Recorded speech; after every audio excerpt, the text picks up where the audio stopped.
Bon Max, on est parti pour un format con. Encore un. Encore un, oui, Après ton toujours. 100 jours mon ami, sortira bientôt d'ailleurs. Cette fois-ci on se retrouve à bord d'une Cadillac Lyriq. Exactement. Cadillac Lyriq, véhicule 100% électrique, le porte-étendard ou presque, puisque désormais il y a le Vistik également de Cadillac et surtout le retour de Cadillac en Europe et en France. Un véhicule un peu particulier, au look très acéré. Est-ce que ça serait pas l'une des meilleures potentielles navettes pour les aéroports, pour nos amis les chauffeurs taxi, VTC? Je suis bien d'accord pour des clients très haut de gamme. Ça va être le véhicule luxe parfait et confortable. Donc c'est un peu ce qu'on va essayer de faire aujourd'hui. Alors qu'est-ce qu'on va essayer de faire exactement avec cette voiture? Eh bien aujourd'hui, on va aller devant les hôtels ou les gares pour essayer de trouver de potentiels clients et se mettre dans la peau d'un chauffeur taxi ou VTC afin de recueillir les impressions à bord de cette Cadillac Lyriq de nos chers clients. Ce que je te propose pour le setup, c'est que moi je conduise, ça me paraît logique là, je Oui, suis bien installé, je pense. je pose les questions à nos chers passagers de bord et on voit ce qu'ils vont en penser et surtout s'ils connaissent la marque. Oui, surtout. Parce qu'il y a beaucoup de gens qui ne connaissent pas du tout Cadillac et qui a une forte actualité même dans le sport automobile actuellement. C'est le grand retour. Allez, on se retrouve dans quelques instants avec nos premiers passagers. À tout de suite. Bon, la situation Je se vais revoir vite fait complique. derrière, il y a des gens qui sont qui regardent d'être arrivés, je vais voir vite fait. Max essaie de trouver du monde car la situation se complique. La problématique est de trouver des personnes déjà qui parlent français et qui acceptent de monter à bord d'une voiture. Et oui, nous sommes en 2025. Les choses ont changé, si je puis dire. C'est le deal. Hop. Alors bonjour Jean-Baptiste, comment est-ce que vous allez? Bonjour à tous les deux, extrêmement bien, ravi de cette heureuse surprise en ce vendredi midi. Vous êtes à bord d'une Cadillac Lyriq. D'accord. Quelles sont vos premières impressions à bord? D'abord, je suis très sensible de rouler sur un véhicule électrique et souvent les véhicules électriques sont pas immédiatement associés à la sensation de confort. Or, l'espace est réel, beaucoup de luminosité, très peu de bruit en circulant, donc plutôt très agréablement surpris pour l'instant. Alors, on est bien aidé aussi par un grand toit panoramique. Tout à fait. Qui nous- Unique et pas segmenté contrairement à beaucoup de... C'est vrai, qui nous permet d'avoir un endroit à l'intérieur ouvert sur l'extérieur et c'est assez agréable aussi dans Paris pour se balader. Ouais. Double écran de contrôle pour le conducteur. On a 33 pouces et on a une définition en 9K. 9K, c'est du jamais ouais. vu sur le marché. Ouais. Le plus haut, c'est 4K et c'est mini. Et là, on est sur du 9K. Donc, c'est vraiment impressionnant, la dalle tactile sur cette partie-là. Et puis, on le voit bien que pour le GPS, c'est très pratique. Ça c'est impressionnant. Et vous alors, est-ce que parfois vous êtes au volant? Oui, ça m'arrive souvent d'être au volant. Alors, habitant Paris, je suis beaucoup au volant de 2 roues. Ouais. Mais dès que je dépasse la capitale, en effet, je roule avec des voitures qui ne m'appartiennent pas, mais Ok. j'emprunte celles d'amis ou de parents. Une comme ça, par exemple, que vous aimez bien rouler. Un iconique Volvo 940 Break qu'on laisse à la campagne, qui a l'immense avantage de la taille du coffre. On peut mettre absolument tout dedans. Et qui craint rien. Et qui craint rien, exactement, increvable. Donc un modèle des années 90 qui roule encore nickel, mais à l'empreinte écologique discutable. Et en même temps, il est un peu amorti quand même. Hein. Ah, et il est amorti. Ouais, Il est amorti, mais Il peut faire son million de kilomètres sans problème. exactement. Pour ceux qui ont eu malheureusement des accidents avec, c'est le mur d'en face qui est tombé et pas la voiture. C'est mais ça, c'est ça. c'est sacrée La voiture. Volvo au pare-choc redoutable. C'est ça. Et si vous aviez un détail à bord là qui vous marque, ce serait lequel? La première chose qui m'a stupéfait quand je suis rentré dans la voiture, c'est le rétroviseur, qui est un rétroviseur avec un écran intégré qui est plus, me semble-t-il, mais vous allez me corriger, l'effet d'une caméra arrière plutôt que d'un miroir en propre. Ouais, c'est ça, c'est une caméra arrière, effectivement. Donc, le niveau de clarté et du coup de sécurité qu'on peut obtenir me semble beaucoup plus grand, même s'il faut s'habituer aux espaces parce que évidemment on voit que les véhicules derrière nous s'approchent plus que ce dont on a l'habitude Tout quand à on fait. a l'effet Oui. miroir. Tout est plus zoomé, donc ça Ouais. c'est un niveau de perception qui est différent. En revanche, si vous vous retournez vous allez voir que vu la hauteur de la lunette arrière, heureusement qu'on a ça, parce qu'on ne voit même pas le capot de la Mercedes qui est derrière avec la lunette arrière si on éteint cet écran. Ah oui, très grand coffre. Oui, Ah très, très oui. grande coffre, ouais. Après, on a une voiture qui, quand même, pour la remettre dans son contexte, mesure 5 mètres de long. D'accord. Donc, il y a de quoi avoir quand même du volume. Et heureusement, je sais pas si vous voyez, mais on n'est pas très gêné à l'avant. Non, On a un ouais, grand accoudoir central. On a beaucoup de rangements un peu partout. Eh bien, on a une sonorisation qui est assez top dans ce véhicule et on voulait savoir si vous aviez une musique favorite pour la mettre et vous faire tester. Bien sûr. Vous voulez quel registre? Peu importe. Ce que vous voulez. Eh ben, allons-y sur. Veuillez préciser ce dont vous souhaitez lancer la lecture. Je souhaite écouter le concerto numéro 3 de Rachmaninoff. Voilà concerto de Various Artists sur Apple Music. Alors, Various Artists, c'est Est-ce pas le bon nom. que c'est ça? Je ne pense pas. Je laisse l'écrire directement, comme ça on va le On va lire. gagner du temps. Ça a combien d'autonomie? Alors, ça, jusqu'à 590 en mixte et 690 en ville. D'accord. On a une batterie qui est assez grande, 101 kWh. Super. Alors, c'est parti. Ouais, j'ai monté le volume. Qui dit Cadillac Lyric, normalement, elle porte bien son nom. Parfait.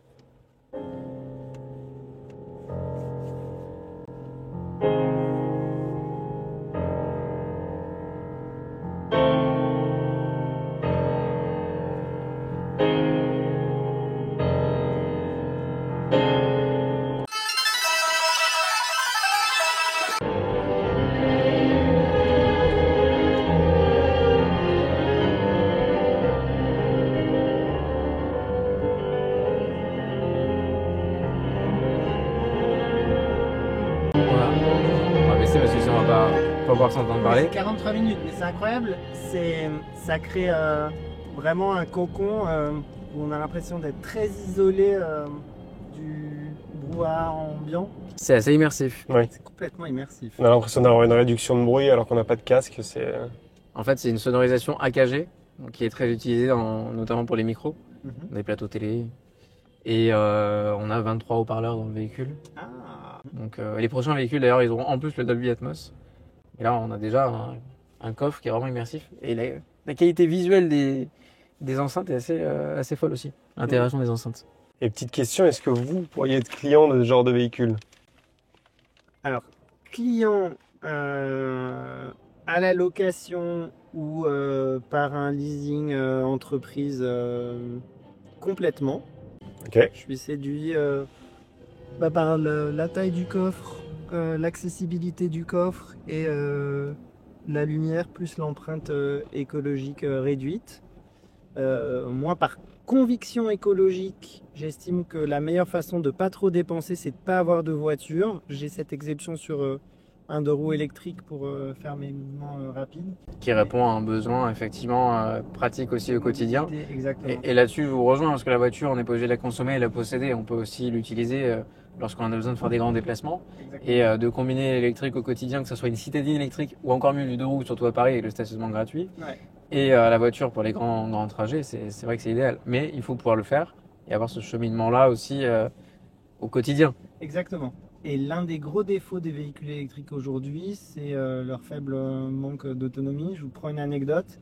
J'étais aux États-Unis il y a 2 semaines. Oui. Le loueur a essayé de me contraindre à prendre un véhicule électrique. J'étais parfaitement conscient de ma route et je devais faire 300 km d'une traite. Je n'avais pas la garantie que le véhicule pourrait y arriver. C'était quoi comme véhicule? Une Toyota dont... C'était un BZ4X peut-être. Peut-être. Enfin, en tout cas, j'ai vu que le loueur, et je peux louer son effort, avait vu trop gros, trop vite sur la flotte électrique et que moi j'avais un besoin très particulier. Et alors que je suis intimement convaincu que l'électrique est l'avenir de la voiture, bah, ça répondait vraiment pas à mon besoin sur le moment. La problématique vient peut-être aussi du véhicule qui n'était pas du tout adapté dans la flotte pour faire des longs trajets. Ouais, alors c'est un domaine dans lequel on progresse, mais sur lequel il y a évidemment un avantage compétitif énorme pour ceux qui pensent directement assez grand d'un point de vue autonomie. L'autonomie, c'est vraiment la clé de réussite de Tout à fait. l'électrique.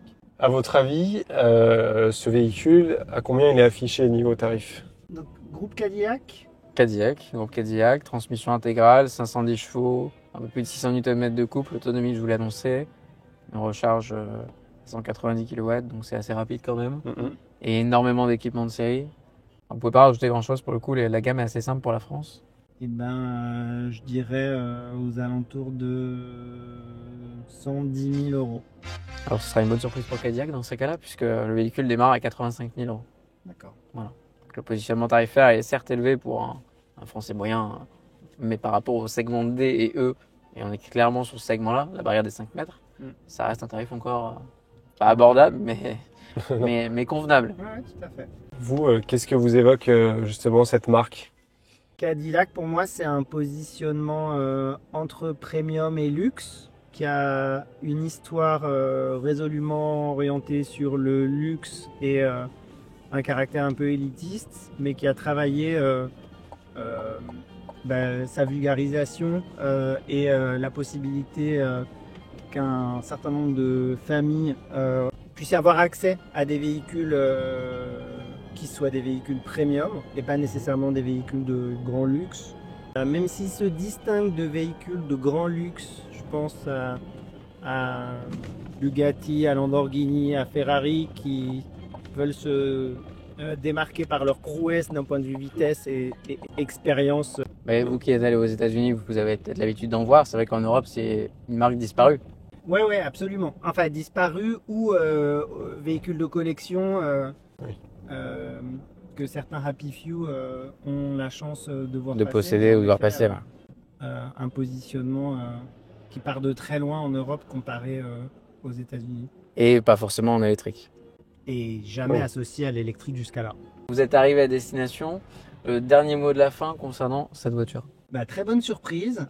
Très bonne surprise pour le confort et la facilité apparente de son utilisation quand je vous vois conduire de façon très détendue. Très apaisé.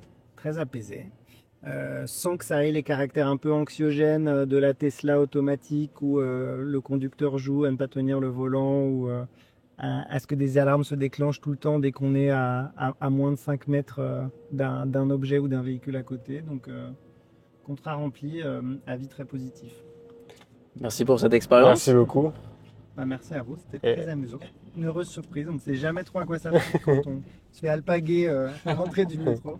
Et un dernier petit, en un mot, est-ce que vous avez passé un bon moment? Ouais, super moment, très bonne expérience à refaire, je l'espère, très bientôt. N'hésitez pas à nous suivre sur nos réseaux, capsule.tv avec un K. Merci. Merci. Bon Max, on a eu peu de retours, peu d'initiatives de la part des gens intéressés pour monter à bord de ce véhicule. Alors, c'est pas peu d'intéressés, mais on a eu beaucoup, surtout de touristes qui ne parlaient pas français. C'était très compliqué d'aborder les gens. Après, on était dans des lieux touristiques. Effectivement, les lieux touristiques, effectivement, touristiques. Touristiques. Entre la Tour Eiffel, le Trocadéro, on a fini par trouver quelqu'un qui rentrait dans une bouche de métro au Trocadéro et qui avait besoin de se rendre À Port d'Auteuil. Pour Roland Garros. Pour Roland Garros. Donc on lui a proposé de monter à bord de la Cadillac Lyriq pour le déposer. Il était très content et valider le deal. Finalement, si Renault est le partenaire officiel premium actuellement de Roland Garros, la Cadillac se prête bien au jeu également pour ce type d'événement. C'est sûr. On a une personne qui finalement, comme on peut le voir dans la vidéo, est assez à l'affût et sensible à la transition écologique. Il en est lui-même l'acteur au quotidien avec un scooter électrique et parfois une location de véhicules essentiellement électriques quand il le peut, quand le véhicule est adapté. Alors, on n'aura pas de point de comparaison aujourd'hui dans cette première vidéo parce que c'est un premier format, c'était un valeur de test, mais ça nous permet de voir également ce que les gens pensent des marques, des modèles lorsque l'on est dedans et qu'on les essaie, et la perception du produit qui peut être différente entre une vision journaliste, une vision d'essayeur et une vision de client qui pourrait être un VTC, un taxi, une navette aéroportuaire ou pour des événements tels que Roland Garros. Ouais. Puis ça peut être justement une très belle redécouverte de la marque, puisque lui qui est allé aux États-Unis avait vraiment cette image de Cadillac avec des moteurs thermiques.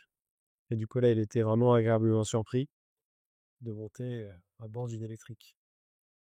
On espère que ce premier format vous a plu, d'avoir à chaud des recueils, et au moins un aujourd'hui qui était plutôt intéressant, sur ce Cadillac Lyriq. N'hésitez pas à nous donner vos sentiments sur cette vidéo, sur ce format. Si vous voulez en voir d'autres, sur capsule.tv. Max, on en refait? sur une prochaine voiture, mieux organisée, Oui, bien organisé, oui, avec grand plaisir. avec un peu plus de temps et avec un peu plus de monde pour répondre à nos sollicitations. Et puis n'hésitez pas à nous dire quel modèle, mais qu'on essaie aussi et qu'on fasse essayer à nos chers, comment on les appelle, Voyageurs, passagers. voyageurs, passagers. Également, si vous avez des modèles un peu complètement what the fuck et qui ne seraient pas forcément des véhicules très adaptés à du VTC taxi, ça pourrait être marrant de les mettre, et non pas que la personne, mais la voiture à rude épreuve. On vous laisse vous abonner à ce compte YouTube, c'est important pour nous. Comme vous pouvez le constater, il est encore en toute jeune création. On vous laisse également retrouver tous nos contenus courts sur nos comptes Instagram et TikTok, toujours la même chaîne, capsule.tv. Et on se retrouve prochainement, seul ou à deux, pour une prochaine vidéo. Merci Max. Merci d'être.